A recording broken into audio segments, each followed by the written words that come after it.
Bonsoir à tous, à tous nos participants.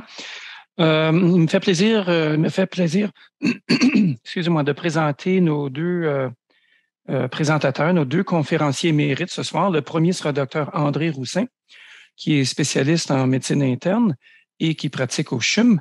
Dr. Roussin, après son diplôme de médecine interne, a fait des études postdoctorales sur les techniques non invasives en médecine vasculaire. Également, il a fait de la recherche sur le phénomène de Raynaud et finalement, il a dirigé le laboratoire de médecine vasculaire à l'hôpital Notre-Dame de 1985 à 2017. Il a été récemment président de Thrombose Canada, dont il co-dirige actuellement les guides cliniques. Donc, je vais céder la parole à Dr. Roussin dans un instant parce que nos deux présentateurs seront conférenciers à la suite. Là. La période de questions suivra la présentation du deuxième conférencier, qui est Dr. Sylvain Lantier. Alors, Dr. Lantier est neurologue et pratique à l'hôpital du Sacré-Cœur de Montréal. Il est lui aussi professeur agrégé de médecine à l'Université de Montréal. Ses intérêts particuliers est sur la maladie cérébrovasculaire, plus précisément sur les angéites du système nerveux central. Et il est impliqué dans plusieurs projets de recherche justement à ce sujet. Alors, comme je vous dis, Dr. Roussin sera en premier. Il y aura une période de quelques secondes pour changer la présentation de celle de Dr. Roussin à Dr. Lantier. Et à la toute fin, je vous reviens pour une période de questions. Dr. Roussin devrait parler pour environ 40 minutes, Dr. Lantier 20 minutes, et on aura une période de questions qui sera de 10 à 15 minutes. Alors voilà, je cède donc la parole à Dr. Roussin. Merci. Merci Luc, merci Michel et l'organisation de la SSVQ. Alors, ça va être un plaisir de parler de la gestion des segments majeurs avec les anticoagulants oraux directs parce que depuis plus de 5 ans maintenant, on a pu accumuler des données avec tous les nouveaux anticoagulants, soit dans la fibrillation auriculaire, la thrombophlébite et l'embolie pulmonaire, et on commence à avoir un certain recul sur la gestion des segments que vous avez tous sûrement rencontrés dans votre pratique. Je vais subdiviser ma présentation telle que prévue dans les objectifs en soulignant l'importance des segments majeurs, en particulier la mortalité qui est associée au segment intracrânien. Puis ensuite, je vais passer le gros de ma présentation sur la gestion des segments et la place des antidotes qui sont présentement sur le marché, puis ceux à venir. En termes de conflit d'intérêts, j'avais envoyé cette présentation, celle que vous voyez, il y a quelques semaines, donc avant un comité aviseur auquel j'ai participé le 30 novembre. Donc, le contenu entier de cette conférence est complètement sans aucun conflit d'intérêts. Alors, le risque d'hémorragie qui est associé aux antivitamines K est assez important. Les hémorragies majeures passent de 1,2 à 7 des cas par année dans la plupart des cohortes. Dans les études cliniques, il y a souvent moins de segments parce que les patients sont mieux suivis. Malgré tout, on a des segments majeurs qui passent de 0,5 à 4,2 avec un taux de segments majeurs qui est beaucoup plus important, comme vous pouvez vous imaginer. Mais ce soir, on va focaliser notre attention sur les segments majeurs. Et en particulier, notez que la mortalité que va aborder Sylvain Lantier tout à l'heure, relié aux antivitamines K en termes d'hémorragie intracrânienne est très élevé. C'est le segment qui est le plus mortel de tous, avec 60 de mortalité. Puis il y a une aggravation des segments dans le suivi immédiat de ces patients-là. Donc, la gestion des hémorragies intracrâniennes, c'est la gestion la plus difficile de celle à laquelle on peut être confronté avec, entre autres, des antivitamines K. Et l'arrivée des anticoagulants oraux directs a diminué un peu la problématique, puisque de façon globale, dans cette étude qui avait été publiée en 2014, on voyait que l'ensemble des segments dans toutes les études qui avaient été présentées à l'époque semblaient favoriser des anticoagulants oraux directs, mais ce qui a amené la communauté médicale à un changement majeur, c'est la réduction de moitié des segments intracrâniens. Et ça, c'est un point majeur parce que c'est l'événement le plus mortel, celui avec le plus de conséquences morbides sur le plan clinique, avoir une réduction de 50% par rapport aux antivitamines K, c'est-à-dire la warfarine essentiellement. C'était, comme disent les Anglais, groundbreaking, ça a changé la pratique. Quand on regarde les hémorragies majeures, plus spécifiquement maintenant reliées aux inhibiteurs du facteur 10A en particulier, mais les deux plus grosses études étaient celles avec le rivaroxaban et la deuxième avec l'apixaban, les études Rocket et Aristote. Puis on voit que les hémorragies majeures étaient quand même non négligeables, 3,6 %, mais j'attire votre attention sur les hémorragies intracrâniennes qui étaient avec le rivaroxaban de 0,5 % comparativement en gros à 1 % avec la warfarine. Et avec l'apixaban, peut-être même un peu mieux, 0,33 %. Donc, une réduction avec les inhibiteurs anti-10A extrêmement importante, d'au moins 50 % de réduction, avec un taux d'hémorragie gastro-intestinale fréquente, comme vous voyez, dans l'étude des rivaroxaban, 3,2 % par année, avec l'apixaban, moins de segments gastro-intestinaux, ce qui s'est avéré réel dans les études de suivi dans la vraie vie. Par exemple, si on regarde une littérature encore plus récente, celle qui compare les anticoagulants uridirects plus spécifiquement dans la thromboembolie veineuse, parce que les données sont arrivées plus tard, on voit qu'avec le rivaroxaban, il y avait, comme dans le milieu de l'écran, une réduction, je l'ai mentionné, de 50 % des segments intracrâniens, avec une réduction de la mortalité totale, mais pas d'impact réellement important sur les besoins d'hospitalisation ou sur la récidive. Donc, on avait un gain dans les segments intracrâniens, mais moins spectaculaire qu'avec l'apixaban, par exemple, ou dans cette étude de suivi à 6 mois, comme l'étude précédente. En fait, c'est la même étude en France de suivi, donc de vraie vie.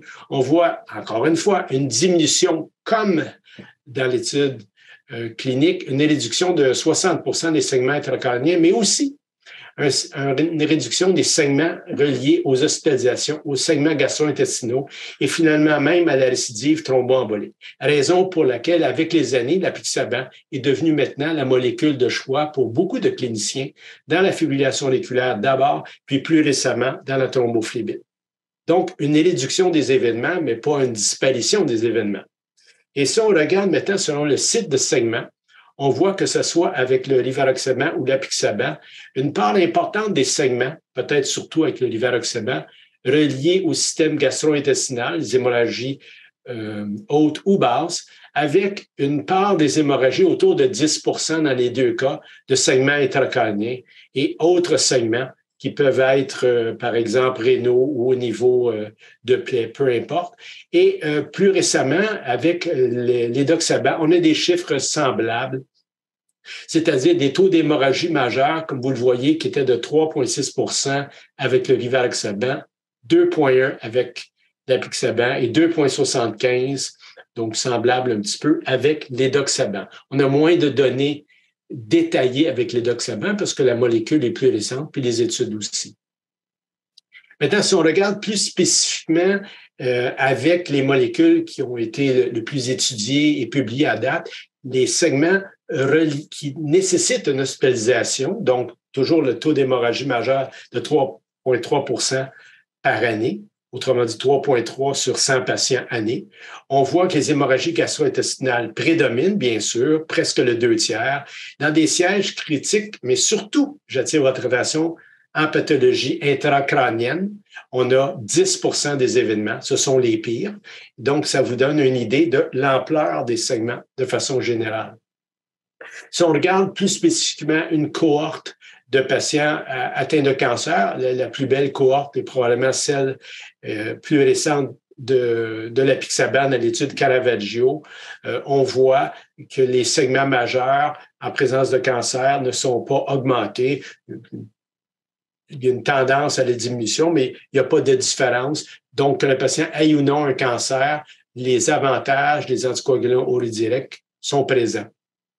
Dans Caravaggio, plus spécifiquement, donc il y avait 3,8 %, 4 %, pas beaucoup, en fait, plus de segments majeurs que dans la population générale, avec, vous le voyez, au niveau de la deuxième flèche, une absence de segments intracrâniens avec l'apixaban, puis seulement 2 cas avec la daltéparine, qui était le comparateur, avec beaucoup de segments gastro-intestinaux qui se partageaient de façon égale avec l'apixaban et la daltéparine. Donc, dans cette étude, très peu de segments intracrâniens, heureusement. J'ai mentionné tout à l'heure que la mortalité était la plus élevée chez ces patients-là et malheureusement, vous voyez dans l'étude de gauche ici qui concerne l'apixaban, une mortalité à 30 jours d'environ 45 et de 48 donc très semblable avec le rivaroxaban. Alors non seulement il y a une mortalité toujours reliée au segment majeur, mais elle est majorée de façon très importante dans l'hémorragie intracrânienne dont nous parlera Sylvain tout à l'heure. Pour revenir aux anticoagulants directs disponibles en 2022, il y a le rivaroxaban, l'apixaban, l'édoxaban et le dabigatran. Et je n'utiliserai plus aucune non industriel, si vous voulez, parce que l'apixaban, entre autres, est générique, le dabigatran aussi, et le rivaroxaban peut-être éventuellement. Donc, on va s'en tenir au nom scientifique de ces molécules-là. Je veux juste porter votre attention sur certains éléments de pharmacologie qui sont utiles et celui que vous connaissez déjà le plus, bien sûr, pour le dabigatran, c'est l'accumulation dans l'insuffisance rénale en bas de 30 millilitres minute, avec une accumulation moindre de l'apixaban et du rivaroxaban, une augmentation d'à peu près 50 quand la clairance passe en bas de 30, ce qui est peu ou pas cliniquement significatif. Plus important encore dans la gestion des saignements, quand on connaît la créatine de nos patients, c'est la demi-vie, et bien sûr, j'y reviendrai tout à l'heure, quand le patient applique la molécule. Et les demi-vies sont à peu près de 12 heures, ce qui est assez simple, varie un peu selon les molécules, puis vous pouvez imaginer que plus la fonction rénale est basse, plus cette demi-vie tend vers le haut. Alors, quand on voit apixaban 8 à 12, bon, on peut comprendre que ce serait probablement plutôt 12 quand le patient est à 30 millilitres minute. C'est un jeune patient, mais plutôt 8 millilitres minute, etc. Ça représente des intervalles de confiance, mais le chiffre magique de la demi-vie de 12 heures est très utile pour déterminer éventuellement si un patient a besoin d'un agent de renversement ou si le médicament est déjà en train de s'en aller. Qu'est-ce qui est disponible en termes d'antidotes actuellement? Je ne parle pas des facteurs concentrés, j'y reviendrai tout à l'heure, mais des antidotes spécifiques. Alors, pour l'instant, sur le marché, il n'y a que l'idarucizumab, le Praxbind, qui coûte à peu près 2000 $, qui est disponible depuis maintenant plusieurs années, mais spécifique pour le dabigatran, qui est donc évidemment approuvé au Canada, comme vous le savez. Et disponible aux États-Unis et en Europe depuis maintenant quelques années, il y a l'Andexanet Alpha qui est en voie d'approbation par Santé Canada et qui est un médicament qui, aux États-Unis, est plus dispendieux. C'est une perfusion, j'y reviendrai, mais qui est spécifique pour les inhibiteurs du facteur 10A, ce qui pourrait inclure cependant le Fondaparinux ou les héparines à bas poids moléculaires off-label, si vous voulez. Et de façon intéressante, j'y reviendrai très brièvement, éventuellement, dans le radar, il y aura le siraparantag, qui, une petite molécule de petit prix, serait une molécule qui serait un renversement universel de tous les anticoagulants. C'est presque miraculeux, sauf pour la warfarine, bien entendu. Ce type de molécule est en phase 2. Un mot sur les facteurs concentrés, que sont le Biliplex ou l'autre compagnie qui fabrique ça puis qui est vendu au Canada, l'Octaplex. C'est du 2, 7, 9, 10 concentré et ceci est approuvé pour la gestion de la warfarine. Tout ce qui est utilisation pour, par exemple, des anticoagulants oraux directs, mais on va y revenir, mais c'est off-label parce que ces médicaments-là ne sont pas conçus pour renverser, dans le fond, autre chose que les effets de la vitamine K. Se rappeler qu'il y a aussi la protéine C et S, mais surtout qu'il y a un petit peu d'héparine dans les CCP concentrés de telle façon qu'un patient qui aurait présenté une thrombocytopénie induite à l'héparine ne devrait pas prendre ce type de produit-là, le recevoir dans les 2 à voire 3 mois qui suivent.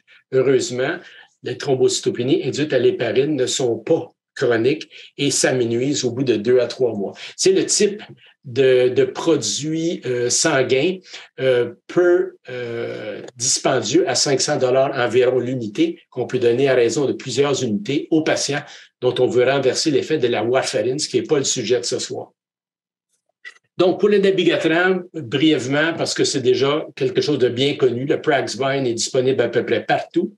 C'est une molécule dont la demi-vie Ça, c'est intéressant et plus longue que l'andexanette qu'on va voir tout à l'heure, une demi-vie de 4,5 à 9 heures, ce qui fait qu'une seule administration, comme on veut le voir, peut parfois avoir un effet qui est bon pour un bon 12, voire même jusqu'à 24 heures. C'est une molécule qui est spécifiquement dédiée au traitement pour le dabigatran parce que la molécule a une très haute affinité pour le gatran et s'y lie et empêche son action. C'est très simple à administrer, comme vous le voyez ici. Ça, c'est tiré de la monographie américaine. Il n'y a pas d'image comme ça, pour une raison qui m'échappe, dans la monographie canadienne. C'est 2 ampoules. Et pourquoi ils n'ont pas fait juste une ampoule, c'est un petit peu dur à comprendre, mais en tout cas, 2 ampoules. On les donne en perfusion en les rentrant dans un salin ou encore on les injecte directement à 5 minutes d'intervalle. Pas tellement important, 5 minutes. Le temps de le faire, c'est ce que ça prend, 5 minutes. Et l'efficacité est remarquable parce que dans des études de segments à gauche, avec des segments intracrâniens ou gastro-intestinaux pour la majorité, ou des gestions de chirurgie urgente, comme par exemple, on peut imaginer des fractures de hanche, avec donc des segments, je vais passer cette diapositive-là parce qu'elle n'est pas importante, un résultat qui est vraiment spectaculaire, c'est la raison pour laquelle le Praxbind a été et est toujours utilisé. Comme vous voyez ici, le temps de thrombine est réduit alors qu'initialement un patient arrive avec un temps de thrombine, mettons le double anormal, l'efficacité est immédiate avec l'administration d'idarucizumab avec une baisse des facteurs. Et c'est seulement au bout d'à peu près 24 heures dans les patients qui avaient des segments qu'on voit, je vous ai mentionné que la demi-vie est de 4,5 à 9 heures, qu'on voit remonter le temps de thrombine.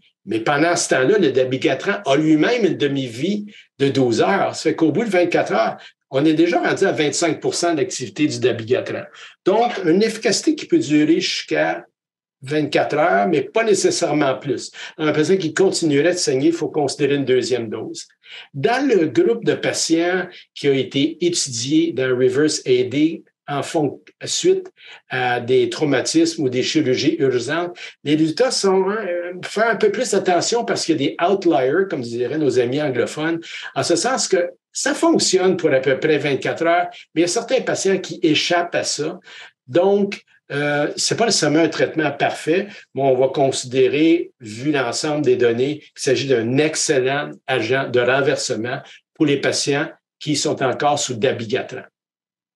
Plus récemment, aux États-Unis et en Europe, a été commercialisé et utilisé l'andexanette alpha, Adnexa, le nom de commerce aux États-Unis, dans le but de renverser, en bloquant le facteur 10A, de renverser l'anticoagulation liée à cela, parce que l'andexanette ici va lier l'apixaban au lieu que l'apixaban se lie au facteur 10A. La raison étant que l'andexanette alpha est une molécule dont on a retiré le groupe moléculaire qui est responsable de l'anticoagulation, mais on a gardé le site qui a une forte affinité pour le 10A. Donc l'andexanette alpha va lier le facteur 10A spécifiquement sans avoir d'action anticoagulante. Molécule plus dispendieuse d'environ 25 000 $ actuellement, du moins aux États-Unis, pour la perfusion courte, parce qu'il y a 2 perfusions, j'y reviendrai.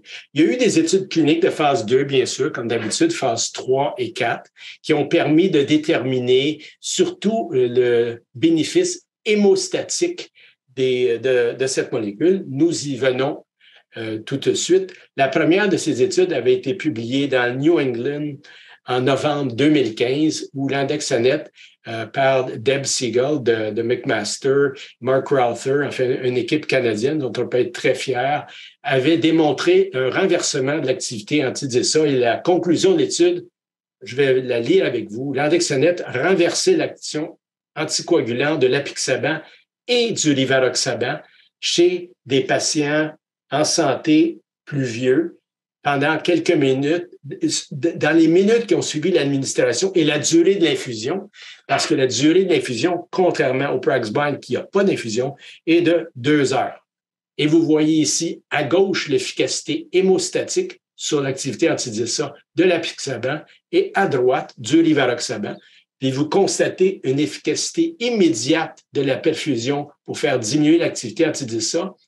Pour une perfusion qui dure 2 heures ici, ça, c'est juste si on donne un bolus. Si on donne juste un bolus, ça ne fonctionne pas vraiment parce qu'au bout d'1 heure, 2 heures, on a presque déjà retrouvé l'activité anti-DISA originale. Donc, si on va avoir un effet hémostatique prolongé, mais surtout clinique, pertinent, alors la perfusion sur une période de 2 heures est très efficace, mais la demi-vie étant clairement beaucoup plus courte qu'avec le Praxbind, par exemple, idarucizumab, on perd l'efficacité. On perd l'efficacité au bout du 2 heures d'infusion. Mais vous remarquez d'ailleurs que l'activité anti-DISA, toujours la demi-vie, je m'excuse, toujours la demi-vie du médicament qui explique ceci, on perd, comme vous voyez, au bout d'à peu près une douzaine d'années, on perd graduellement l'activité du médicament. Avec le rivaroxaban, c'est la même chose. Si on a juste un bolus, on n'a pas une efficacité très longue. Donc, c'est un médicament qui est prévu pour être suivi par une infusion de 2 heures pour vraiment que l'activité hémostatique soit significative. C'était les études Annexa A et Annexa R pour rivaroxaban et apixaban que je viens de vous présenter. Et en gros, ce que cette conclusion des études démontrait, c'est que ceci était sur le plan hémostatique efficace et sécuritaire, sans problème d'immunogénicité reliée au fait qu'il s'agit d'une molécule recombinante. L'étude Annexa 4 est une étude qui a suivi en 2016 et on a démontré qu'on réduisait chez des patients avec des saignements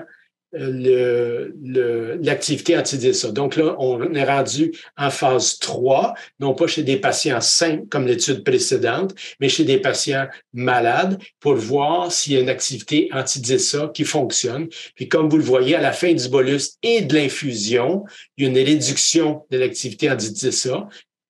Avec l'apixaban, il en est de même, mais on perd un peu de cette efficacité-là 4 heures après l'infusion, pardonnez-moi, et 8 à 12 heures. Donc, si le segment persiste pour une raison ou pour une autre, on ne peut pas penser avoir renversé très longtemps le patient avec ce type de produit-là. Ça, c'est l'étude Annexa 4, mais qui a démontré une bonne activité hémostatique selon les chercheurs et selon la définition dans l'étude.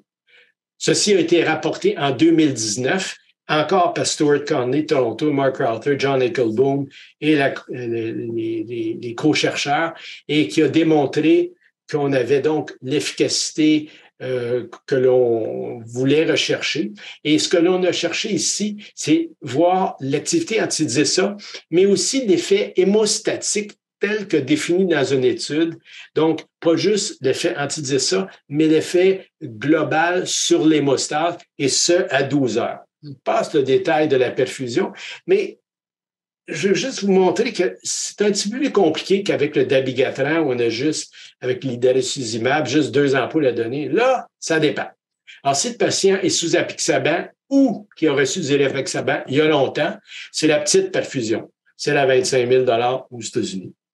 400 mg avec un débit, puis on donne ça pendant 2 heures. Mais si le patient a reçu de l'édoxaban ou du rivaroxaban il y a 7 heures ou moins, il a été déterminé qu'il fallait donner une perfusion plus importante. Là, on est rendu plutôt dans le 40-45 000 par infusion, selon le prix américain, qui est toujours un prix élevé, bien entendu. Ça pourrait aussi fonctionner sur l'énoxaparine, parce que cette molécule-là bloque le facteur 10A que bloque l'énoxaparine. On pourrait aussi donner cette perfusion-là si on ne sait pas ce que le patient a reçu dans le fond. Donc, c'est un petit peu plus compliqué. Et les interventions, les segments chez les patients, comme vous voyez, c'était surtout les rivaroxaban, l'apixaban. On ne peut pas vraiment conclure pour les molécules autres comme l'énoxaparine et l'édoxaban, tout simplement parce qu'il n'y avait pas assez de patients. Et dans ces études, il y avait le 2/3 des patients qui avaient des hémorragies intracrâniennes et le quart qui avait des hémorragies gastro-intestinales. Et ce que cela a donné dans l'étude Annexa 4, c'est ce que l'on avait vu dans Annexa A et Annexa R en phase 2. On se retrouve en phase 3 à déterminer qu'à la fin du bolus et de la perfusion, on a réduit l'activité anti-DSA, mais il y a quand même des outliers, il y a quand même certains patients chez qui ça fonctionne peut-être pas, donc il faut garder ça à l'esprit. Et on a, plus on suit le patient 4 heures, 8 heures et 12 heures après, bon, on perd l'activité anti-DSA pour certains patients, mais même pour l'ensemble d'entre eux aussi. Pour le rivaroxaban, le résultat dans l'Annexa 4 est similaire, avec, selon les critères de l'étude, une hémostase excellente ou bonne de 82 %, qui est un critère discutable sur lequel je ne veux pas m'étendre trop longtemps, mais on a jugé qu'il y avait une hémostase bien contrôlée dans cette étude-là, qui est une étude de phase 3. C'est important de savoir que quand on donne un antidote à un patient qui est anticoagulé, on peut s'attendre, en le renversant, évidemment, la maladie de base est susceptible de se manifester, et c'est le cas. Vous voyez ici qu'au sur un suivi de 30 jours, il y a 10 % des patients qui vont présenter un événement thrombotique, que ce soit un AVC ou autre chose. Et ces patients-là, c'est des patients malades. Premièrement, ils thrombosaient, mais le fait de saigner, c'est un marqueur de mortalité. Et même si on les renverse, peu importe, regardez, la mortalité à 30 jours, c'est important. Dans ces études de saignement, 14 % des patients sont décédés au bout d'un mois. Et on a pu reprendre l'anticoagulation seulement chez le 2/3 d'entre eux. C'est un petit peu décevant et ceci s'explique par les conditions cliniques des patients. Donc, cette étude-là, Annexa 4, qui était une étude de phase 3B4 publiée en 2019, concluait qu'on avait une réduction de l'activité anti-DSA de 92 %. Donc, comme on pouvait s'y attendre à cause d'Annexa A et Annexa R en phase 2. Puis, une bonne réponse hémostatique à 12 heures, selon des critères préspéciés, une réponse de 82 % selon cette étude. La littérature, cependant, est moins emballante quand on la suit après la publication, puis qu'on rentre en phase 4, comme on le verra tout à l'heure. Mais on va s'attarder juste une petite seconde à une sous-étude d'Annexa 4, des hémorragies intracrâniennes en particulier. Puis le message est assez simple. Je vous passe les chiffres, là, parce que c'est des petites différences de pourcentage. C'est à peu près pareil. L'efficacité dans le sous-groupe intracrânien est le même que dans le groupe général, qui comprenait au moins la moitié d'hémorragie digestive, par exemple. Donc, ça, c'était publié une sous-étude d'Annexa 4. À ce moment-là, le Medical Letter, en 2018, avait conclu sur une analyse intérimaire de l'andexanet, qu'on pouvait renverser l'apixaban, le rivaroxaban et même l'enoxaparine chez des patients avec des saignements majeurs, puis que ça devrait fonctionner même avec l'édoxaban et d'autres facteurs comme même l'Arixtra, puisque l'Arixtra est une héparine ultra-biomoléculaire qui agit aussi sélectivement sur le facteur 10A, mais un manque de données. La question soulevée à juste titre par la Medical Letter, c'est que comment ça se compare avec un traitement standard, c'est-à-dire le traitement empirique off-label qui est d'utiliser du Beriplex, Optaplex, des concentrés prothrombiniques, qui coûtent bien moins cher, bien entendu. Ça coûte à peu près 400 à 500 $ par fiole. Bon, en 2020, une étude rétrospective sur les segments intracrâniens sans comparateur. J'insiste, parce que certaines études ont des comparateurs, d'autres n'en ont pas. C'est une expérience rétrospective d'un très grand centre. Et puis là, l'efficacité hémostatique de 82 % dans Annexa 4, ben là, les cliniciens dans cette étude de suivi ont plutôt trouvé 52 % de valeur hémostatique. Alors, ça dépend vraiment comment on le définit. Et vous voyez que c'est pas aussi enthousiasmant dans la vraie vie, dans certains centres médicaux. Dans Critical Care Medicine, en 2021, dans 21 études non comparatives de saignements majeurs, c'est pas évident que l'andaxanet est meilleur que les PCC en termes de sécurité et en termes de supériorité. La problématique majeure de ces études-là, bien entendu, c'est qu'elles sont toutes, pour l'ensemble, relativement petites et comment les patients sont traités dépendamment des centres varie énormément. Mais cette étude-là démontre bien que c'est pas si facile que ça de déterminer qu'un antidote pourtant spécifique va être compétitif en termes de sécurité et surtout d'efficacité avec un traitement empirique comme on le fait actuellement, puisque nous, on n'a pas d'Andexanet au Canada. Le 4 novembre 2022, donc tout récemment dans le JAMA Network Open, 36 études cette fois-ci, donc la plus grosse étude publiée à date.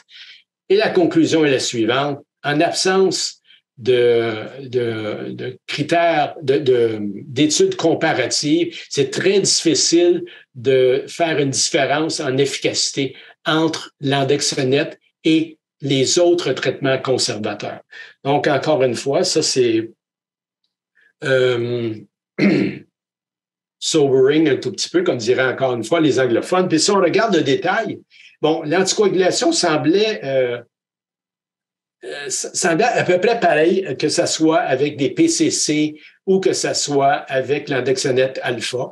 La mortalité, statistiquement, pas très significative dans un sens ou dans l'autre.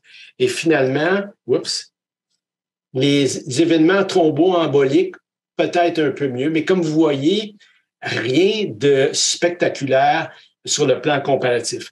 Il y a cependant une étude non encore publiée, j'insiste, qui a été publiée à l'ISTH en 2022, une étude rétrospective américaine importante, qui, elle, est arrivée, voyez-vous, c'est l'étude peut-être la plus récente, à un résultat semblant démontrer de façon rétrospective sur une large cohorte que l'Andexanet alpha est peut-être supérieur au PCC consentant.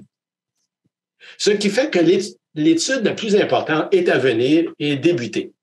C'est l'étude Annexa-I qui va démontrer ou va comparer de façon prospective en phase 4 deux groupes en mode ouvert et répartition aléatoire dans l'hémorragie intracrânienne, l'efficacité soit de l'Andexanet vs des soins habituels. Quand on aura cette étude-là, là, on saura vraiment si un traitement pourtant spécifique est meilleur qu'un traitement empirique qui, d'ailleurs, pas approuvé dans la monographie du produit.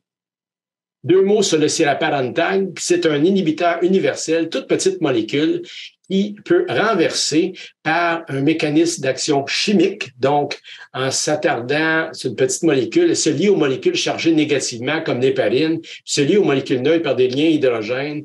C'est assez incroyable, honnêtement, parce que cette molécule bloque à peu près tous les anticoagulants, à part la warfarine, petite molécule qui, en principe, actuellement est en phase 2, coûterait peu cher. Qu'en est-il des recommandations officielles en terminant? Eh bien, l'American College of Emergency Physicians nous dresse un algorithme, si vous voulez, qui est logique et qui est un algorithme qu'on retrouve aussi dans Thrombose Canada, algorithme qui est résumé par INEISS, mais INEISS se réfère à Thrombose Canada. Donc, je ne vous présente pas INEISS puisque la référence est Thrombose Canada. Il s'agit de déterminer si le patient saigne, si le patient a besoin de saignement si le segment menace la vie ou un siège critique, donc des segments majeurs, qu'est-ce qu'on devrait faire? Bien, comme vous le savez, c'est l'idarucizumab pour le dabigatran. Et pour les centres où c'est disponible, et celui aux États-Unis, on recommande pour l'édoxaban, le bétrixaban, le rivaroxaban, l'Andexanet. C'est off-label pour l'édoxaban et le bétrixaban, mais c'est quand même des facteurs 10. Ça, c'est ce qu'on recommande. Avec des PCC, ben, quand on n'en a pas. Pour ce qui est des autres molécules, je ne m'attarderai pas longtemps. Je voulais simplement vous montrer que l'on utilise les antidotes de façon spécifique dans les pays qui l'ont. Et de façon peut-être un petit peu détaillée, quand il s'agit de bloquer l'apixaban, le bétrixaban, que nous, on n'a pas, là, il est utilisé sur le plan médical aux États-Unis, l'édoxaban, le rivaroxaban, ben c'est vraiment l'Andexanet qui, lorsqu'il est disponible, devrait être utilisé. Quand c'est l'enoxaparine, ben ça devrait être la protamine, mais l'Andexanet pourrait théoriquement marcher. Et si c'est le fondant par Linux, ce qui est recommandé actuellement, c'est d'utiliser des PCC. Je ne trouve pas ça très logique, mais c'est ce qui est recommandé. Finalement, chez Thrombose Canada, nous avons publié un guide clinique gratuit que vous pouvez télécharger, consulter, etc., dans vos téléphones ou sur le web. À gauche, ce que vous voyez, c'est le traitement des hémorragies graves, où on mentionne que les CCP, le Beliplex, Septaplex, ne sont pas des agents d'inversion sélective. En fait, leur effet est discutable, mais c'est ça qu'on utilise parce qu'on n'a rien d'autre. L'andexanite, c'est un antidote spécifique, tant mieux, mais il n'est pas actuellement offert au Canada. On l'aura peut-être fin 2023, début 2024, on verra. Puis, dans les pratiques optimales des soins de l'AVC, que je vais laisser à Sylvain, bien entendu, il est question de bien sûr, arrêter les anticoagulants quand les patients saignent au niveau du cerveau et qu'on devrait, au Canada, utiliser des PCC parce qu'on n'a rien d'autre, l'andexanite n'étant pas disponible. Quand on détaille le site web de Thrombose Canada sur la section prise en charge des segments, ben c'est très détaillé, sans l'être trop. Et la prise en charge initiale est de déterminer les tests de coagulation habituels, même s'ils ne sont pas spécifiques, parce qu'ils peuvent être un peu utiles, surtout s'ils sont normaux. Mais ils peuvent servir à une évaluation qualitative. Autrement dit, si un test est anormal, on considère que le patient il y a une dose anticoagulante qui peut le faire saigner. Si c'est négatif, on peut peut-être hésiter, mais c'est surtout quand un test est positif qu'on doit considérer que le patient a une médication en présence. Puis ce qu'il faut déterminer avant d'agir, si on veut donner des PCC ou des racimab ou de l'andexanite éventuellement, c'est le moment d'administration de la dernière dose d'anticoagulant, évidemment, puis la demi-vie de la créatine qui est autour de 12 heures, dépendamment de la fonction rénale, et de voir quelle est la fonction rénale. Et ça sert à déterminer la pertinence de ce qu'on va faire.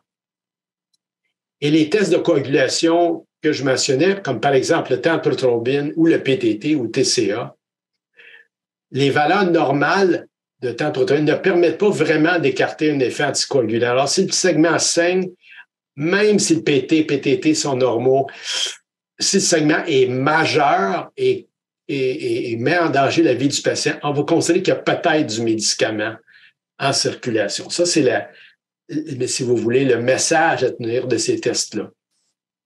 Si on a accès au temps de thrombine, je dis bien TT, pas de temps de prothrombine, et qu'il y a une valeur normale dans le centre où vous êtes, ça indique l'absence de dabigatran ou un taux en bas de 30, voulant dire que probablement le patient n'a pas besoin d'un renversement par l'hydérésuzimab. Si on a, mais c'est rare, un dosage anti-DISA, le chiffre magique, c'est 30. Pour quelle que soit la molécule, si le taux de 30 nanogrammes par ml est moins, probablement qu'un antidote, peu importe lequel, est inutile pour le patient. C'est le chiffre à retenir quand vous avez accès, évidemment, rapidement à l'activité anti-DISA dans votre centre hospitalier. Pour le dabigatran, vous le savez parce que c'est maintenant disponible, mais ceci est bien détaillé chez Thrombose Canada. L'hydérésuzimab devrait être administré. S'il n'est pas disponible pour une raison ou pour une autre, les PCC comme Octaplex ou Beliplex pourraient être considérés. Mais il y a une notion importante dans Thrombose Canada que je veux signer, c'est la nécessité d'informer le patient et la famille qu'un saignement, c'est grave et qu'un traitement antithrombotique, ça peut être bon, ça peut ne pas marcher, mais ça peut aussi entraîner malheureusement la thrombose pour laquelle le patient recevait un anticoagulant. Faut voir. Un petit mot sur l'hémodialyse dans les 6 heures, 4 à 6 heures d'un patient qui a reçu du dabigatran. C'est le seul des anticoagulants oraux directs qui est hémodialysable. Et on peut même, de façon très empirique, comme pour n'importe quel segment, surtout un segment traumatique, suite aux études CRASH 1, CRASH 2, CRASH 3, si c'est un trauma dans les 2 heures qui ont précédé, on peut considérer l'acide tranexamique. C'est très populaire. Pour ce qui est de l'apixaban, l'édoxaban et l'ivaroxaban, ben, tout ce qu'on peut faire, c'est administrer les CPP, c'est ce qui est souligné, sachant que leur effet est discutable. On n'a pas de preuve absolue que ça fonctionne, puis c'est même pas fait pour ça. Encore là, il faut aviser les patients et considérer surtout c'est une hémorragie traumatique. C'est mon avis personnel un peu parce que l'acide tyrannique a été prouvé efficace quasi seulement dans le crash 1, crash 2, puis seulement dans les premières heures. L'Andexanet est modifié, mais on ne l'a pas pour l'instant. Hors indication officielle, le Beliplex, je voulais juste mentionner que le Beliplex ou l'Oxytaplex contenant une petite quantité d'héparine dans la fiole est contre-indiqué s'il y a une thrombocytopénie induite par l'héparine dans les 2 à 3 mois qui précèdent. Maintenant, il y a le suivi après la répression de l'hémorragie. Il faut déterminer quand reprendre l'anticoagulation. Ça, c'est quelque chose que Sylvain va présenter tout à l'heure. Voir quel est le risque de récidive d'hémorragie, etc. Repasser les médicaments, être sûr que le patient ne prend pas de façon inutile un antiplaquettaire simultanément et conseiller le patient, etc. Puis revoir donc l'ensemble de la problématique parce que le risque de saignement d'un patient, le facteur numéro 1 d'une récidive, c'est d'avoir déjà saigné. Vérité de la palisse, mais c'est ça qui est le meilleur indice de saignement avec les anticoagulants, un patient qui a déjà saigné. Les références, vous le devinez, c'est la Société des sciences vasculaires du Québec. J'espère que vous y référez souvent. Mais les références et guides cliniques que vous devriez surveiller périodiquement et utiliser sont ceux de Thrombose Canada. Et nous en avons 56 qui sont maintenant tous traduits en français. Et il y en a un en particulier sur la prise en charge des saignements. C'est ce que je vous ai succinctement démontré dans quelques diapositives qui ont précédé. Donc, Thrombose Canada nous donne des recommandations légalement acceptables et mises à jour annuellement. Donc, très, très, très utile. Vous pouvez y accéder cliniquement par vos téléphones ou par le site web. Vous voyez ici l'iPad, le téléphone, et ce que ça donne quand vous accédez sur votre téléphone au site Thrombose Canada. Vous voyez ici les guides et les outils de gestion clinique. Alors, bonsoir. Je suis Sylvain Lantier, neurologue à l'Hôpital du Sacré-Cœur et professeur agrégé à la Faculté de médecine de l'Université de Montréal. Le sujet de la présentation est, porte sur les hématomes cérébraux spontanés chez des patients traités avec anticoagulants oraux directs. Donc, j'ai reçu des honoraires liés aux présentations sur les anticoagulants oraux directs. Mais en fait, la présentation de ce soir, c'est justement ce que les compagnies n'aiment pas tellement que je parle, c'est les saignements causés par les anticoagulants oraux directs. Donc, je considère qu'il n'y a pas vraiment de conflit d'intérêt lié à la présentation actuelle. Ensuite, si on parle des saignements intracrâniens chez le patient anticoagulé, ça inclut hématome cérébral et ce qu'il y a autour, hématome sous-dural ou hématome hémorragie surrénalienne. En fait, le saignement cérébral est le pire. Dans les saignements intracrâniens, en général, c'est 43 % de décès. Dans le saignement intracérébral, ça monte environ à 60 % de décès. C'est un risque qui est 27 fois plus grand que le risque que comporte un patient qui a des AOD, mais qui n'a pas saigné. Donc, c'est vraiment un risque vraiment important. Puis chez ceux qui ne décèdent pas, souvent, le pronostic est mauvais, c'est invalidant chez la majorité des survivants. Il y a une prise en charge qui doit être faite suivant les recommandations, puis cette prise en charge-là est susceptible d'améliorer le pronostic sombre auquel sont exposés ces patients-là. Mais la clé du succès, c'est vraiment d'agir vite. Comme dans l'AVC ischémique, pour l'AVC hémorragique, il faut agir vite.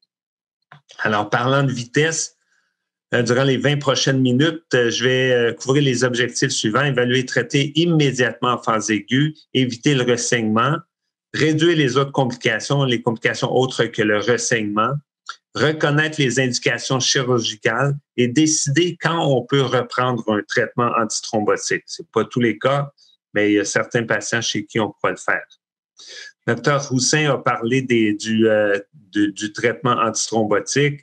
Et je couvrirai très peu sur le renversement des AOD, ça a déjà été fait. Dans l'évaluation clinique et les tests urgents, d'abord cliniquement, évidemment, le patient arrive avec une condition potentiellement mortelle, donc les voies aériennes, la respiration, la circulation, les signes vitaux d'emblée dès le départ. En rouge aussi, il faudra rapidement activer le CT cérébral avec imagerie artérielle. Donc, quand on parle des signes vitaux, ben, il faut considérer l'intubation endotrachéale en vue du CT scan qui s'en vient. Traiter l'hypertension artérielle en phase hyperaiguë. Si on a un tableau clinique qui suggère une hémorragie cérébrale, on va voir l'importance de réduire la tension artérielle rapidement. Traiter aussi l'hypertension intracrânienne en attendant le CT scan. Avec, si on intube le patient, hyperventilation, utilisation d'agents osmotiques. Alors, rapidement, c'est vraiment une évaluation clinique ciblée. On ne prend pas 3 heures pour faire ça. On prend 5 minutes pour revoir les antécédents, les habitudes de vie, les médicaments du patient, examen physique très sommaire et surtout examen neurologique rapide. Souvent, on va utiliser l'examen proposé par le NIH Scale. Glasgow Coma Scale aussi, si l'éveil est altéré. Éventuellement, dans la prise en charge des patients avec saignement intracérébral, ECG, dépistage des drogues urinaires de rue et dépistage urinaire des drogues de rue. Tests sanguins, c'est vraiment des tests de base, incluant PTT, INR, PT étant thrombine. Ensuite, il y a des tests de coagulation spécifiques, mais comme le disait Dr. Roussin, la plupart de ces tests-là ne sont pas disponibles en urgence. Ensuite, le CT scan est demandé. C'est vraiment une priorité pour confirmer le diagnostic, vérifier si c'est un hématome intracérébral ou ailleurs, vérifier s'il y a un déversement ventriculaire, donc localiser l'hématome, mesurer son volume. On peut le mesurer en prenant les 3 diamètres, horizontal, vertical et axial, puis on multiplie les 3 diamètres divisé par 2, ça donne une idée du volume en millilitres ou en centimètres cubes. Le CT scan cérébral permet aussi parfois d'identifier la cause. C'est important d'identifier la cause parce que ça guide le traitement aigu et chronique ainsi que le pronostic de l'hémorragie intracérébrale. Les 2 causes les plus fréquentes sont l'artériolosclérose et l'angiopathie amyloïde cérébrale, donc des maladies qui affectent les artérioles cérébrales. Classiquement, l'artériolosclérose, c'est un hématome, en fait, c'est l'inverse, c'est hématome profond chez un patient de plus de 70 ans, alors que l'angiopathie amyloïde cérébrale, il y a une erreur là-dessus, c'est hématome lobaire ou la fausse, donc hématome lobaire chez un patient qui a plus de 70 ans. Dans l'artériolosclérose, on s'attend à retrouver ça à partir du moment où l'hypertension devient prédominante. Donc, ça prend un patient hypertendu qui a plus de 50 ans. Donc, je vais juste clarifier là, une erreur, là, changer ce qui est en rouge. Là, artériolosclérose, hématome profond ou fosse postérieure, âge de plus de 45 ans, hypertension, alors que angiopathie amyloïde cérébrale, c'est la personne âgée de plus de 70 ans avec un hématome lobaire. Et il y a toutes sortes d'autres causes possibles. La plupart des causes affectent les artères de plus grand calibre, donc ça serait visible sur l'imagerie artérielle. Ça inclut vasospasme, malformation vasculaire, saignement tumoral, thrombose veineuse cérébrale, AVC ischémique avec transformation hémorragique, trouble de l'hémostase, agent antithrombotique. Puis là-dedans, on inclut anticoagulants, antiplaquettaires et AINS. Mais le fait d'utiliser un agent anticoagulant oral direct, en fait, c'est pas vraiment la cause du saignement. C'est qu'il y a une maladie artérielle, le vaisseau éclate, puis le fait d'avoir un anticoagulant ou un agent antiplaquettaire augmente le saignement. Donc, souvent, on va transformer un micro-saignement en hématome et en symptômes cliniques.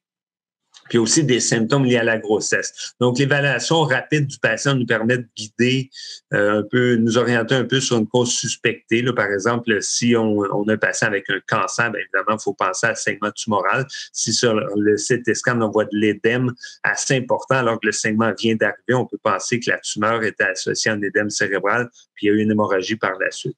Donc, il faut penser aussi aux causes autres que l'artériolosclérose et l'angiopathie amyloïde cérébrale. Le scanner cérébral permet aussi de déterminer le risque de saignement. Il faut savoir que le ressaignement, c'est surtout dans les premières heures. En fait, c'est 26 % dans l'heure qui suit le premier CT scan, puis ça monte à 38 % à 20 heures. Donc, on voit que c'est vraiment précocement. Alors, c'est pour ça qu'il faut agir ultra rapidement pour diminuer le risque de saignement.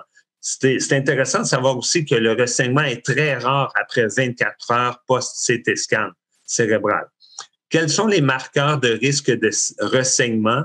Bien, un hématome qui a des contours irréguliers, une densité hétérogène, on voit ça généralement, on voit ça classiquement chez les patients anticoagulés, et le spot simple. Donc, si on met un agent de contraste, si le vaisseau est encore ouvert, on va voir sur le CT scan une hyperdensité à l'intérieur de l'hématome, puis en fait, ça signe la fuite de contraste dans l'hématome, donc ça suggère que le vaisseau est encore ouvert, donc ça augmente le risque de ressaignement.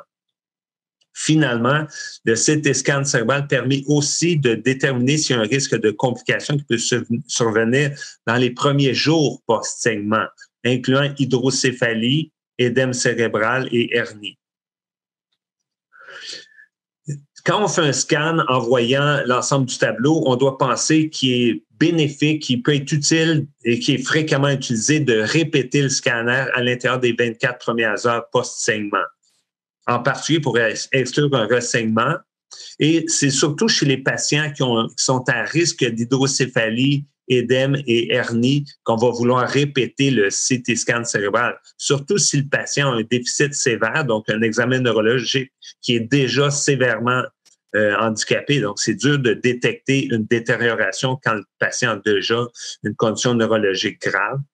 Et si le patient, évidemment, présente sous nos yeux une détérioration neurologique, bien là, il faudra savoir pourquoi. Est-ce que c'est hydrocéphalie? Est-ce que c'est ressaignement? Et on répète le scan en urgence. Il y a aussi une indication d'imagerie des artères, un CT angio en phase hyperaiguë. Parfois aussi, si on pense à une thrombose veineuse, cliniquement, on va vouloir avoir un CT vénogramme.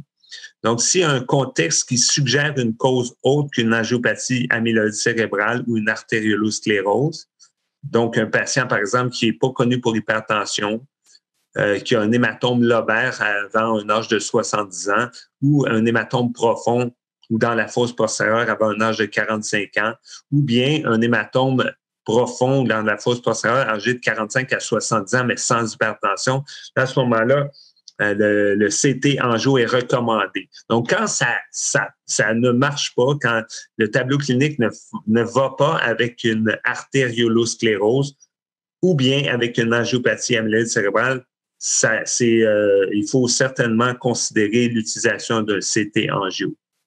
Mais de toute façon, pour la plupart des patients, le CT angio, l'imagerie artérielle, est éventuellement recommandée pour déterminer l'étiologie.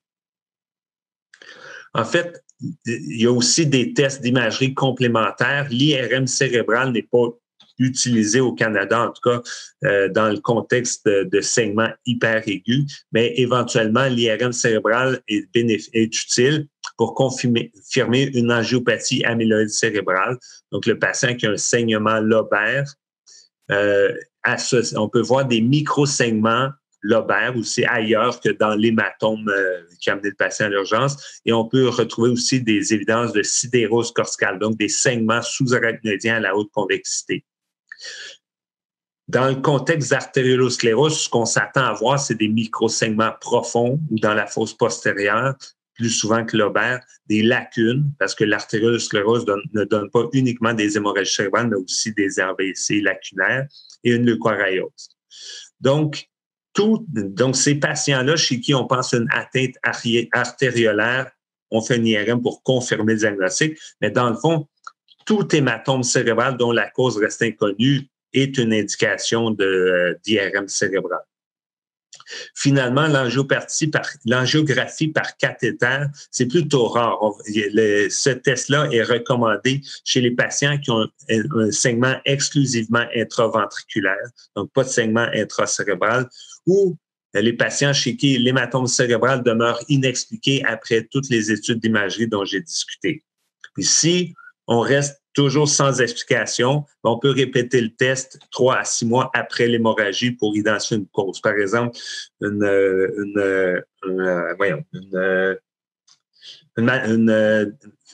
chaîne durale peut être identifiée par angiographie une fois répétée. Parfois, en aigu, on peut manquer la fistule durale, mais au suivi, on peut la détecter.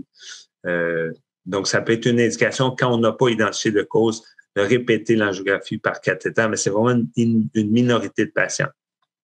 Le traitement médical maintenant. Donc, dès que le patient met les pieds dans l'urgence, si on pense à une hémorragie cérébrale, il faut certainement rapidement baisser la pression.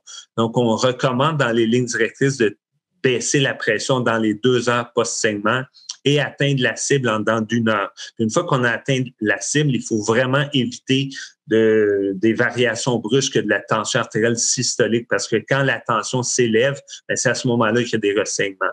Les cibles thérapeutiques chez le patient qui a une sévérité légère à intermédiaire, on vise une tension artérielle systolique à 140. Il faut éviter de surtraiter les patients parce qu'il y a des données qui suggèrent qu'une tension artérielle systolique en deçà de 130 est associée à un mauvais pronostic. Chez les patients avec un saignement de large volume, là, ou bien chez un patient qui a une indication chirurgicale, la tension artérielle systolique ciblée reste indéterminée. On n'a pas les données actuellement pour suggérer une tension artérielle. Et les agents recommandés sont l'abétolol, en fait, les agents intraveineux, mais il faut éviter les vénodilatateurs. Il faut aussi normaliser l'hémostase en urgence. Dr. Rousset en a parlé, donc je ne reviendrai pas du tout là-dessus. Mais évidemment, aussitôt qu'on a confirmé la présence d'un saignement intracérébral et qu'on suspecte qu'il y a toujours une activité anticoagulante orale directe, à ce moment-là, il faut renverser rapidement, suivant ce dont Dr. Rousset a discuté.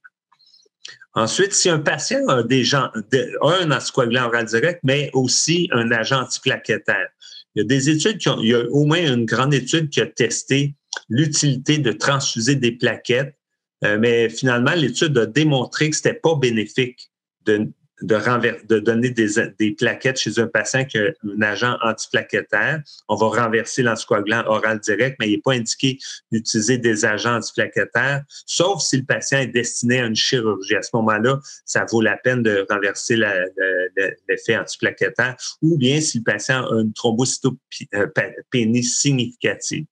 Okay? Donc, autrement, il n'y a pas d'indication de renverser l'effet antiplaquettaire. On laisse l'effet s'épuiser, c'est tout. Puis pour il y a d'autres traitements qui ont été testés, mais qui n'ont pas de bénéfices certains cliniquement. Là, c'est le facteur 7A recombinant, puis l'acide tranexamique. On doit prévenir aussi les complications parce que le patient qui a une hémorragie cérébrale, c'est un patient qui est souvent confiné au lit, immobilisé, puis dysphagique, etc.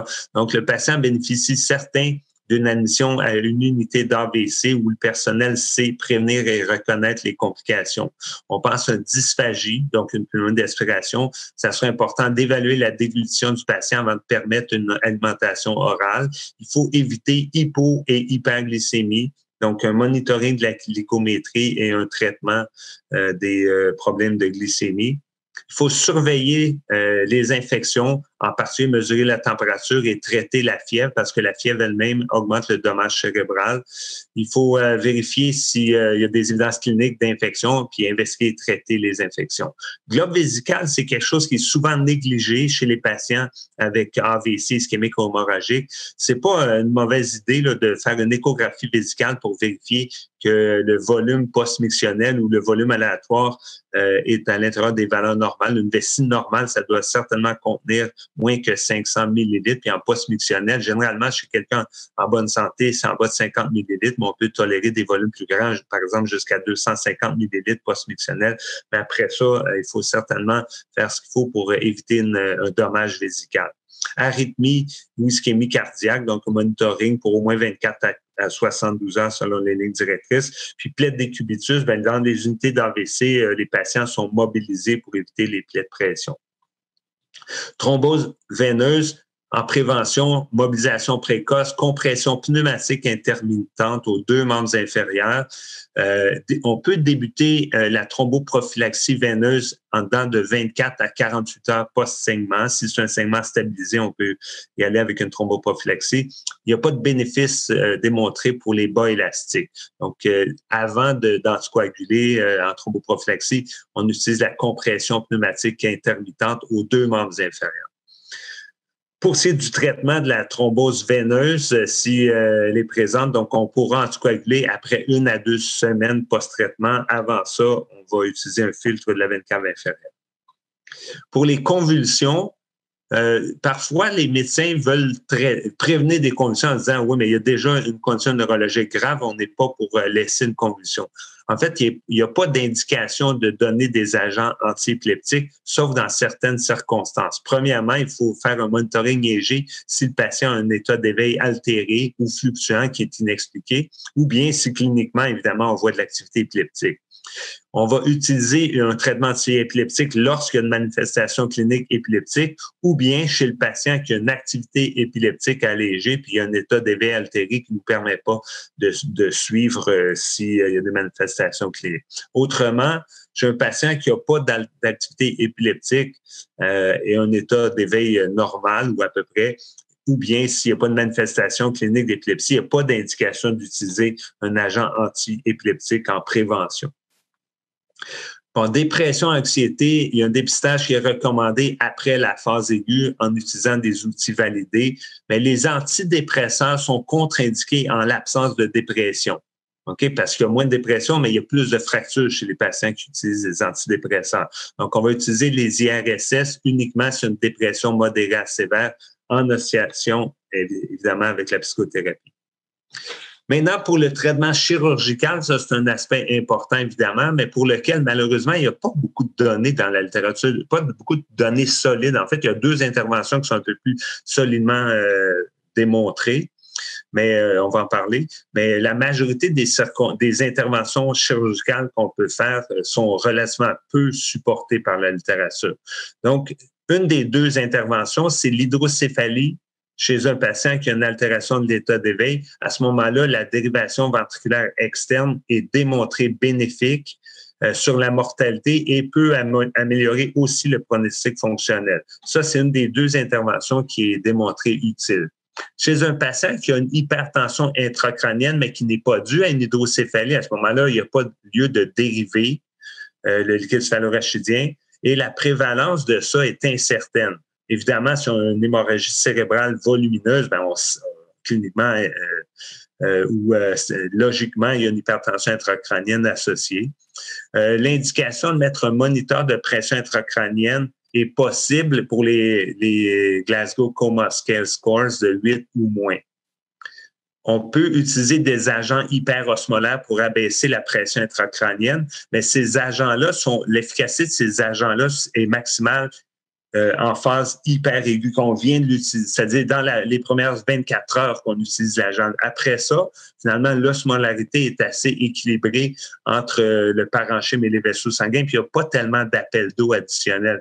Donc, on va garder leur utilisation pour la période hyper aiguë dans le but de conduire un traitement chirurgical. Donc, on donne ça en attendant d'aller à la salle d'op. On donne certainement pas ça pour prévention d'une hypertension intracrânienne. Et finalement, la corticothérapie, il y a un risque présent associé à son utilisation, puis il n'y a pas de bénéfice démontré, donc c'est contre-indiqué dans l'édème cérébral. Maintenant, pour ce qui est d'évacuer l'hématome lui-même, si c'est un hématome supratentoriel, donc lobaire ou profond, mais au-dessus de la tente du cervelet, il existe deux types de chirurgie. Une chirurgie minimalement invasive et une chirurgie conventionnelle avec une craniotomie. La chirurgie minimalement invasive, et en fait, c'est soit par endoscopie ou par à l'aiguille en stérotaxie. Puis on peut utiliser, en plus de l'évacuation, pour l'évacuation de l'hématome, un agent thrombolytique local qui permet d'enlever, en fait, de faire une thrombolyse du caillot dans le parenchyme cérébral puis mieux l'aspirer. Donc, la population ciblée, c'est les patients qui ont une hémorragie intracérébrale associée à un Glasgow Coma Scale entre 5 et 12, donc une sévérité intermédiaire. Évidemment, un petit segment n'aura pas une atteinte sur le Glasgow Coma Scale très élevée. Et donc, on va surtout cibler les patients qui ont soit une sévérité intermédiaire ou un volume de plus de 20 ou 30 millilitres de sang. Cette intervention-là, chirurgie minimalement invasive, peut réduire la mortalité comparativement à un traitement médical seul. C'est possiblement préférable à la craniotomie conventionnelle, mais l'impact fonctionnel de la chirurgie minimalement invasive reste incertain. Donc, on sauve des vies, mais c'est pas garanti qu'on améliore le pronostic fonctionnel. Pour la craniotomie conventionnelle, on vise les patients à sévérité intermédiaire à élevée. Puis un bénéfice incertain sur la mortalité, mais ça peut être considéré chez les patients qui se détériorent sous nos yeux, malgré le traitement médical optimal. Donc, l'impact fonctionnel, il n'y a pas de bénéfice certain sur la mortalité, mais il n'y en a pas plus sur l'impact fonctionnel, puis on ne sait pas quand le faire. Mais en général, une craniotomie conventionnelle sera effectuée lorsqu'il y a un déclin neurologique sous nos yeux. Dans l'hématome supratentoriel, la craniectomie, c'est-à-dire on enlève le crâne, l'os finalement, pour faire de la place à l'édème et à l'hématome. La population ciblée, c'est un patient comateux avec un large hématome et déplacement substantiel de la ligne médiale. Donc, ça prend un volume de saignement assez important, ou bien une hypertension intracrânienne qui est réfractaire au traitement médical. Évidemment, ça peut réduire la mortalité, mais l'impact fonctionnel est franchement incertain. Donc, vous voyez, depuis le début, en fait, à part la dérivation ventriculaire externe, il y a peu d'interventions chirurgicales qui ont un impact fonctionnel démontré. Alors, si on parle maintenant de l'évacuation du déversement intraventriculaire, donc le sang, il y a du sang dans le ventricule, chez qui on devrait intervenir? Bien, ici, dans la colonne du milieu et celle de droite, vous voyez qu'on peut utiliser l'évacuation du déversement chez les patients qui ont un saignement intracérébral de moins de 30 millilitres. S'il y a trop de sang dans le cerveau, probablement qu'évacuer ce qu'il y a dans les ventricules n'est pas très bénéfique. Ça prend un patient qui a un Glasgow Coma Scale de 3, donc de plus de 3, donc qui n'est pas mort, là, mais non, donc à peu près n'importe quel patient. Ça, c'est tiré des lignes directrices américaines qui ont été publiées récemment, là, quelque part en janvier 2022.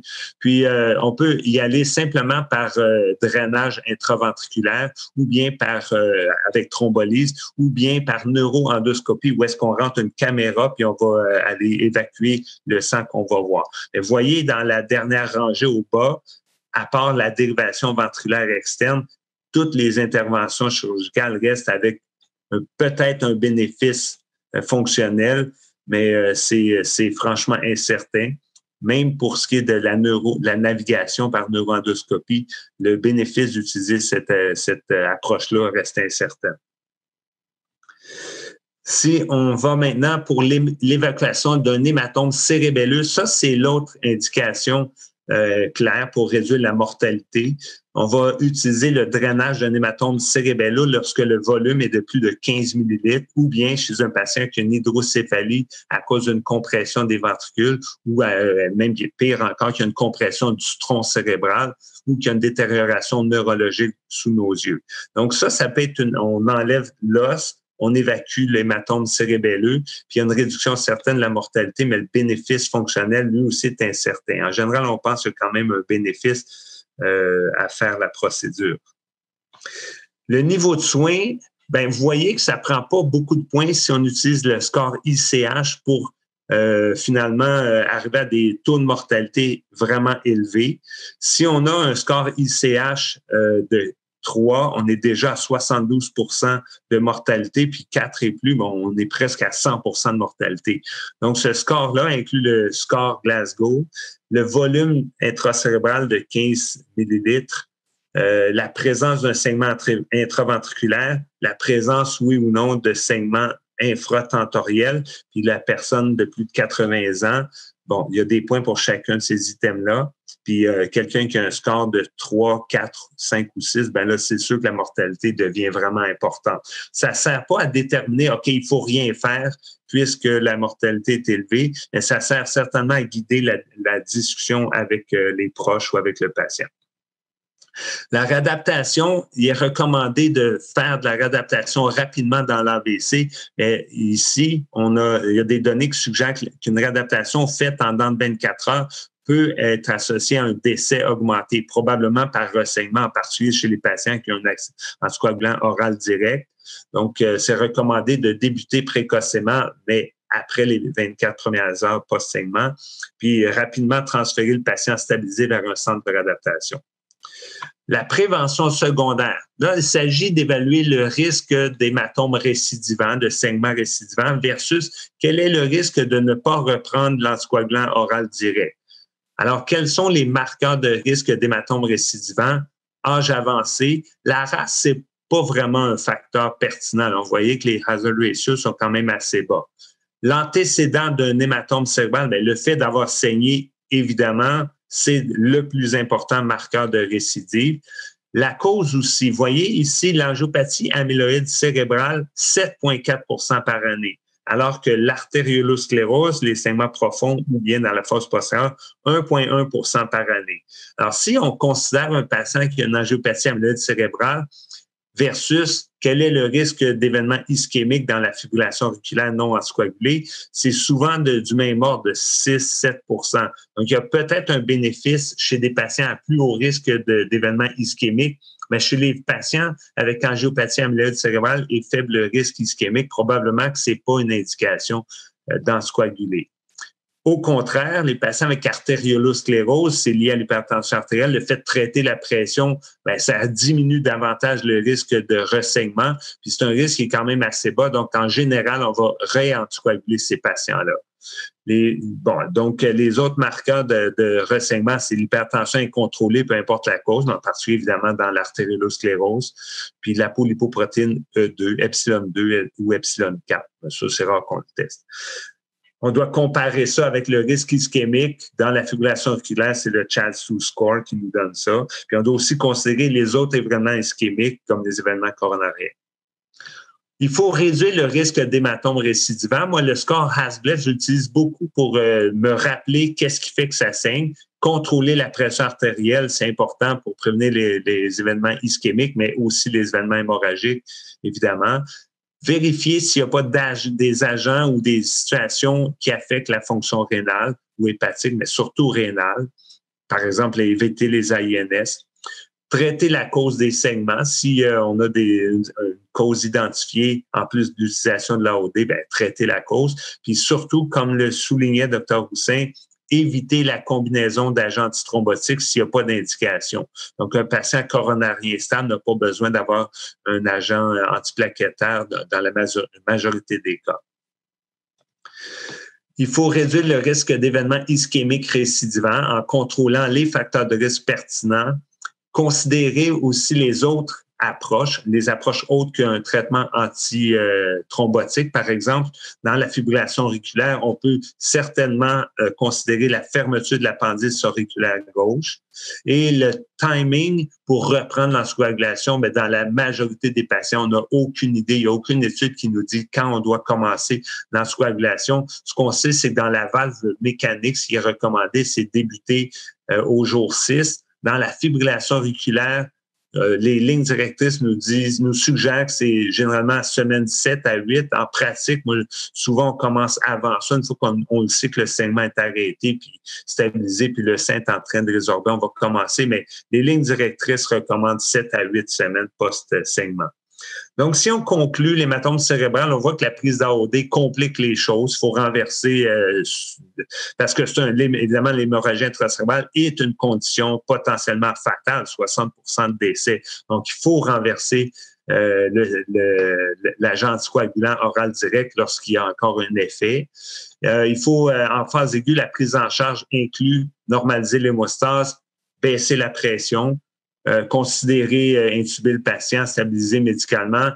Ça demande un monitoring clinique et radiologique assez serré dans les premières heures. Le risque de ressaignement est maximal dans les 2 premières heures et rare après 24 heures. Il faut considérer de dériver l'hydrocéphalie, puis il y a d'autres interventions chirurgicales évacuatrices qui sont possibles, mais les évidences, à part sauver des vies, les évidences fonctionnelles sont très pauvres dans la majorité des interventions. Puis pour ce qui est de la reprise du traitement thrombotique, il faut comparer le risque ischémique versus hémorragique, puis déterminer le moment optimal pour reprendre. Probablement que c'est bénéfique d'être plus prudent que trop aventurier. Merci de votre attention. Merci beaucoup, Dr. Lantier, pour cette belle conférence. Nous avons accumulé un peu de retard, donc la période de questions va être limitée à 6-7 minutes. Dr. Roussin, peut-être ouvrir votre micro Oui, voilà. OK, on y va avec des questions. La première, je vais la diriger à Dr. Roussin. Il y a un participant qui dit voir des collègues qui prescrivent des AOD jusqu'à l'insuffisance rénale chronique, là, pré-dialyse. Qu'est-ce que vous en pensez? Avez-vous de Oui, c'est très l'expérience? bien parce que ça demeure efficace. Dans la monographie des produits, on recommande maintenant, ou on permet plutôt maintenant de prescrire de l'apixaban et du rivaroxaban, ces deux-là spécifiquement, jusqu'à 15 millilitres minute. Donc, on est rendu en insuffisance rénale avancée. Il n'y a pas d'étude qui a démontré un danger de faire ça, puis la protection, surtout dans la fibrillation auriculaire, est encore présente. L'accumulation est quand même d'environ 50%, l'air sous la courbe, à peu près. C'est pas la fin du monde. Bien sûr, avec le dabigatran, on ne devrait pas faire ça. Puis avec les doxaban, la monographie ne le permet pas. Donc, en bas de 30 minutes jusqu'à 15, l'apixaban et les rivaroxaban peuvent certainement être prescrits si le risque de récidive le justifie et que le risque de saignement est bas, ce qui est assez fréquent. Donc, c'est correct de faire ça comparativement à ce qu'on pensait il y a 4 à 5 ans. Docteur Roussin, une autre question. La perfusion d'Andexanet sur 2 ans, ça représente combien de volume là, qu'on va perfuser? Ah, je ne sais pas. Mais c'est pas un volume important. On parle pas, là, c'est pas comme des plasmas frais du tout. C'est une bonne question. Je suis pas capable de répondre à ça, mais il n'y a jamais été question de surcharge ou quoi que ce soit en rapport avec cette perfusion-là. Il faudrait aller voir la monographie américaine à ce sujet-là, parce qu'on n'a pas de monographie canadienne. Mais c'est pas un problème. Merci. Une question pour Dr. Lantier. Ici, quelqu'un s'inquiète de l'augmentation des saignements intracrâniens chez les gens qui prennent des antidépresseurs qui jouent sur le niveau de la sérotonine. Ouais. Et une sous-question à ça, est-ce que c'est contre-indiqué chez les gens qui auraient une angiopathie amyloïde? En fait, toute situation qui est associée à un risque hémorragique, il faut vérifier le bénéfice versus risque. Les IRSS sont quand même assez efficaces dans le traitement de la dépression. Et l'augmentation du risque est présente, mais assez marginale. Donc, même les lignes directrices américaines publiées récemment recommandent post-hémorragie cérébrale d'utiliser les IRSS chez les patients qui ont une dépression majeure.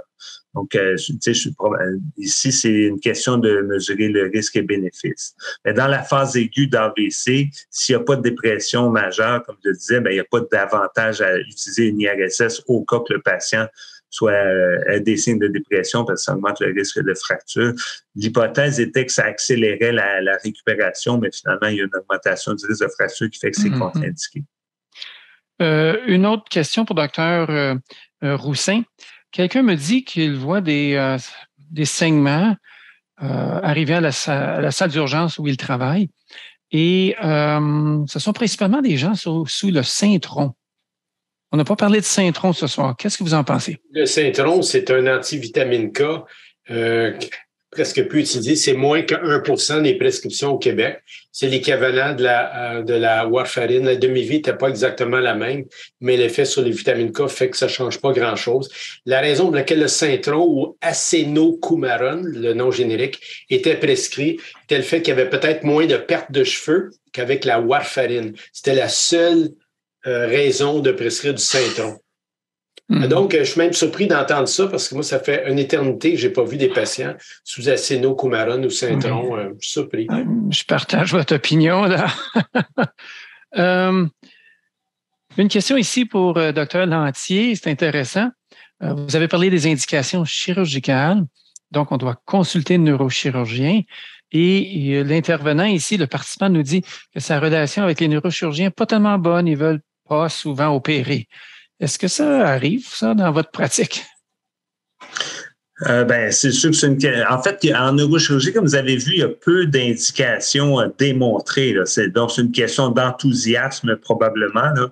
C'est sûr que la dérivation ventriculaire externe, dans le cas d'une hydrocéphalie, ça c'est assez dur à argumenter contre cette intervention-là qui se fait quand même assez facilement, puis qui sauve des vies, puis qui a un bénéfice fonctionnel probable, versus versus les autres interventions chirurgicales.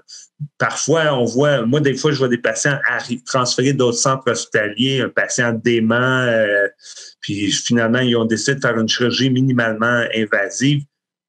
Moi, je trouve que on est parfois pris avec les discussions de famille, avec les familles qui tiennent absolument à faire faites tout, puis le patient est clairement dément. Là. C'est que malheureusement, dans une situation d'urgence, on est un peu limité dans ce qu'on peut faire. On peut discuter des heures et des heures là, ou bien intervenir, mais c'est sûrement une question de conviction, d'enthousiasme pour les interventions non démontrées. Puis aussi, techniquement, si on n'a pas un navigateur entre les mains, ben, on pourra pas utiliser ça comme approche chirurgicale. Puis la craniotomie décompressive, hémicraniectomie, par exemple, là, ben, ça, c'est une intervention qui est souvent discutable parce que les patients ont un pronostic fonctionnel très mauvais post-hémorragie intracérébrale.